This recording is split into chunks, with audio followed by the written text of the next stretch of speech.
আমি এখন যে শাকটি কুটছি এই শাকটির নাম হচ্ছে তেলাকুচা পাতা।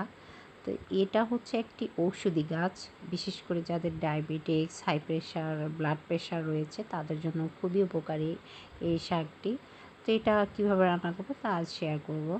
আসসালামু আলাইকুম, আমার আজকের ব্লগে সবাইকে স্বাগতম। আজ আমি যে তেলাকুচা রান্না করছি তা কীভাবে রান্না করছি, প্রথমে শাকগুলো নিয়ে নিয়েছি, তারপর হচ্ছে ভালোভাবে ধুয়ে পরিষ্কার করেছি, এখন রান্না করব।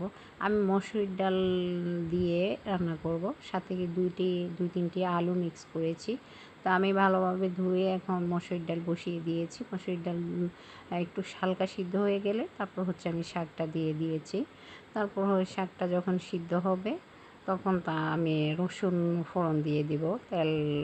তেলের মধ্যে রসুন ফোড়ন দিয়ে তারপর হচ্ছে আমি এটাকে ভালোভাবে মিক্স করব।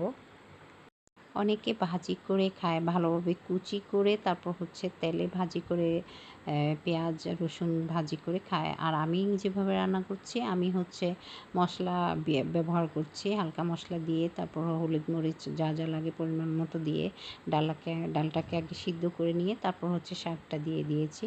এবার শাকটা যখন সিদ্ধ হয়ে এসেছে তখন আমি আবার রসুন ফোড়ন দিয়ে দিব। তেল গরম করে রসুনটা ভালোভাবে ভেজে নিয়ে সাথে কয়েকটি মরিচ ভেঙে দিয়ে দিব। তো আমার কাছে এইভাবে খেতে ভালো লাগে। আর ওষুধ দিয়ে যাই হোক না, খেতেও কিন্তু দারুণ স্বাদ, আর হচ্ছে গুণাগুণও কিন্তু প্রচুর পরিমাণে। তো এই শাকটি যদি খাই আমরা মাঝে মাঝে, তো আমাদের যেই সমস্যাগুলো যাদের আছে তাদের এই সমস্যাগুলো অনেকটা দূর হবে। তো আল্লাহ হাফেজ।